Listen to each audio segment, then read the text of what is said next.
just to recap, mainly for the parents, this is a pretty intense program. It's a lot of work. It's hard. It's not easy. This, I'd have to say, it was a rough start. We were socked for 2 weeks with weather, and it's hard to rebound from that. And then other obstacles we had going on and off weather. It's been unusual the last 2 years for weather. I will add this, last year, I don't know if we would have had a handful solo. That's how bad the weather was last year. So it has been a big factor lately, and unfortunate as it is, it's easier to rebound if it happens in the middle versus the beginning or the end.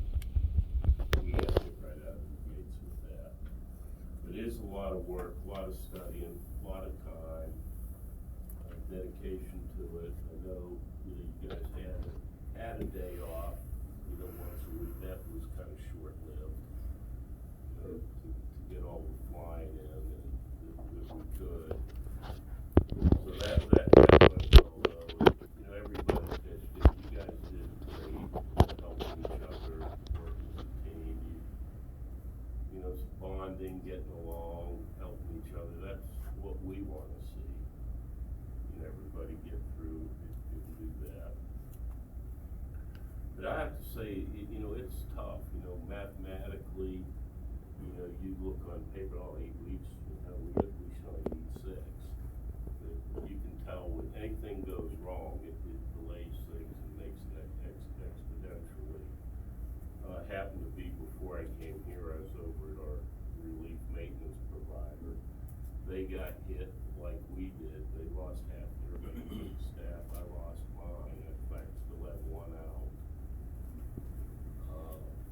What we were talking about, unusual with what we had a lot of FOD issues with aircraft tires, which normally we don't have.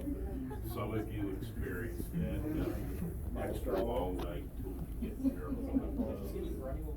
So forth. The last one, I would have to say, I don't think I'd ever see in an airport. The bolt, about that big and about that big around. That was a new one. Antonio wanted me to say thanks. He had a pre-obligation and couldn't be here. I think it's a payback for me, truthfully. But I do want to thank all our instructors that are here. Andre, Ashley, I don't know what, you guys don't see what was going on behind the scenes with these guys. It was crazy.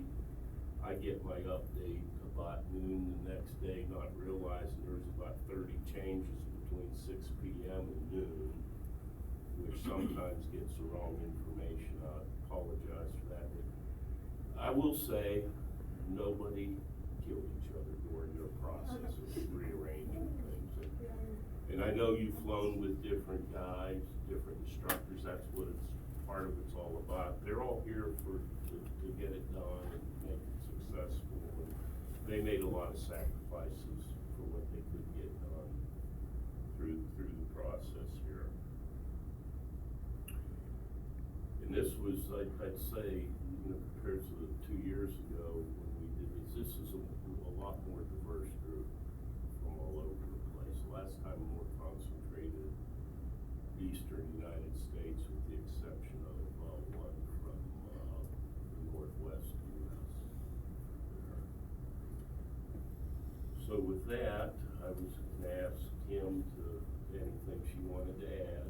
I think I'll add a few things. I have a little bit of stage fright. He's like, "Are you going to be the speaker?" And I was like, "What?" But I do have to correct that. VIP speaker. So I'm from Junior ROTC headquarters in Montgomery, Alabama. I've seen all your names on a million spreadsheets, and it's so nice to see your faces. And I want to thank all of you for participating and for giving up your summer and for being here. And I want to tell you a few things behind the scenes that happened. All of you that found out like 3 days before you were flying, that this is my flight. We had all all your orders done weeks and weeks before, and there's an emergency and it comes down, and this is typical military, we're not sure we're gonna have funding. And we're like, what? Are you joking? Like, we have, like, you guys know, flight suits are ordered, put everything. And we, for about 3 weeks, we didn't know if we were gonna have funding. I don't even know if anybody knows that. Okay, don't tell anybody. You know now. You know, I was like, does somebody not carry the one? I don't understand. So, anyway, that's why you guys, when we finally found out it was gonna happen, why we were scrambling, you know, to get your orders to Travco, and, you know, people were getting last minute tickets. Another thing was the flight suits with, COVID.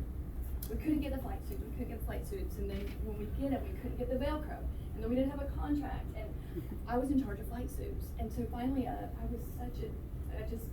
was harassing everybody, that a lieutenant colonel had to come and sit me down and say, okay, you gotta stop, and you guys look so good, so Thank my you. persistence.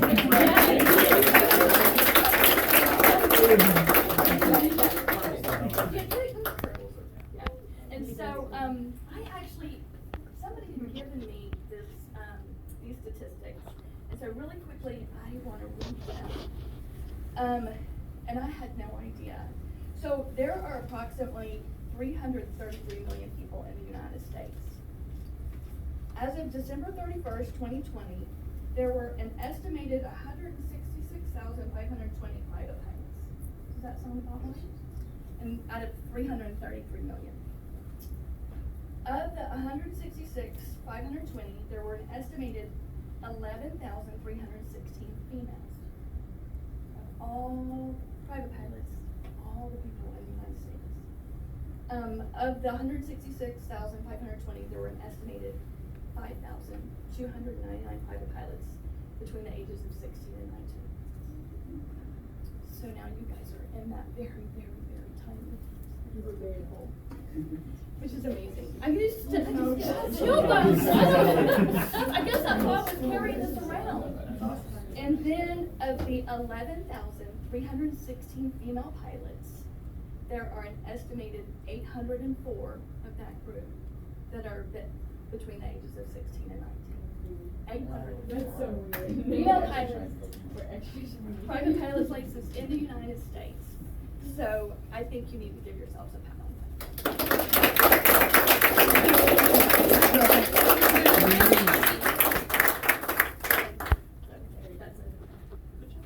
Okay, and just to add one thing, and this is something that maybe the parents would know, as I did, for when I picked these folks up from the airport, and, you know, a little nervous, shy, awkward. It was, you know, what am I getting into? And I want to say, we all grow. You're more confident, you're more outspoken. It really, this did a lot for everyone here. And I think the parents. So I just wanted to add that. That's something I really noticed. Wanted to let you guys know that. So, I guess, you know. You've all been told. Unless you're close, so. Let me say a couple things here. So y'all all remember when I first met y'all and stuff, and y'all probably was about as green as y'all's uniforms here. And nervous, wanting them to know what was gonna happen, what have you, was optimistic, you know, what things were gonna happen. And then all of a sudden, you know, we get assigned, and next thing you know, the weather hits. You know, like, okay, this is gonna never happen. You know, and a whole week passes by, and the only thing you can do is just look outside and see the plane sitting there. And then you get your opportunity to start to fly, right? So the first thing is basically how green you were starting the plane up. And then taxiing, when you were doing this fishtailing around and couldn't control you. I mean, it's like walking when you're a baby, right? And you just kind of get your steps, you know, about you. And then all of a sudden, after you fall a couple of times and you get up, you find out how to stand, and then start moving, and then you start running. And then that's what y'all did. I'm telling you what she just read off. It is a small group that you belong to. Whether you got your private pilot's license, or you in the mix and getting it, okay? What you've accomplished at this point is outstanding, okay? Do not give up and stop here, because you just proved that you can do anything that you put your mind to. And was it easy? No. But now, when your parents walk on board a plane and look at the captain standing there and stuff and say, my kid. So, and it is true. It's true. Small to big, that's the only thing it is. It's just, still, the plane doesn't know who you are, right? Doesn't care who you are as long as you get behind that rudder and fly. Okay? So definitely give yourselves a pat on the back, high five, look in the mirror and stuff, and stare at that uniform and stuff, you know, and salute yourself. And you did it. You know, you're here. You're a selected group to be here. There's people who want to be in this spot right here, and they're not here. Hopefully, you know, keep the program going, and there's more people that follow through. But don't just, you've ever heard 6 degrees of separation, right? Take this and go and tell your friends, tell your family and stuff, and inspire somebody else to do what you do. Okay? All of us as instructors, we were all there before, you know, wobbling on the taxiway, you know, until next thing you know, straight. Getting cotton mouth when you're trying to talk to the patrol tower. I still do that. Someone's have the gift for gab, and so it's like we still up. But then when it started to flow, you know, and in that first solo, when you're in there by yourself, and it's like, okay, if I don't do this, then you know who else will? I could definitely say we're probably more nervous than you guys. we're definitely like parents out there every single time. Doesn't matter how old you are. Okay, so good on you. Keep it up.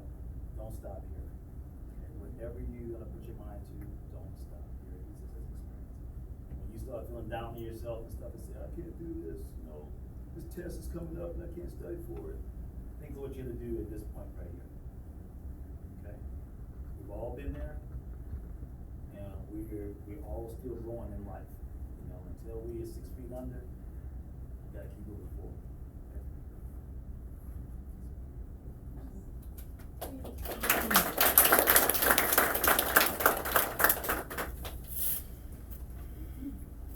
Okay, you guys have the badges. Okay, we'll start, Tara Chan. You wanna come on up? Tara.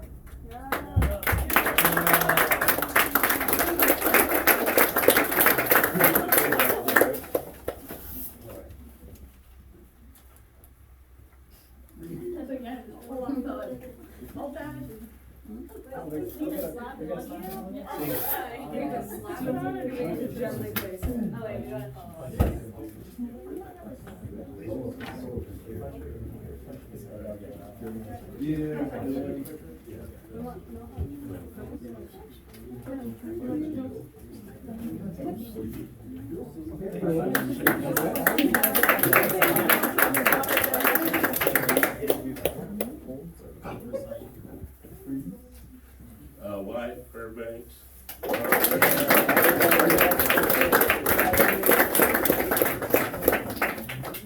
Sir, I'm almost as tall as you now. That's off.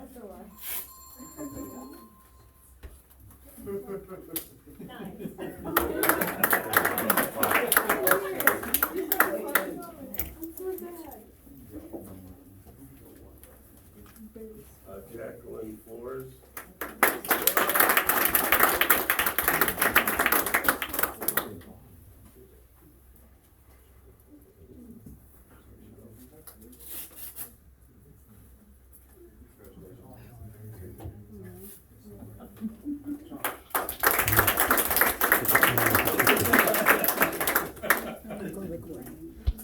Thaddeus Henry.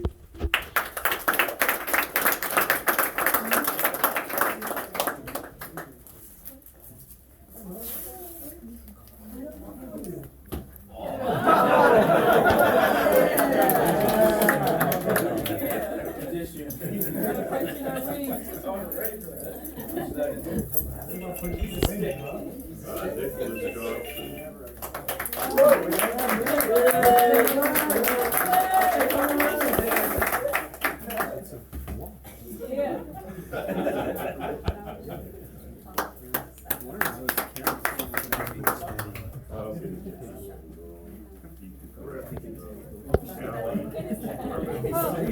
Yeah.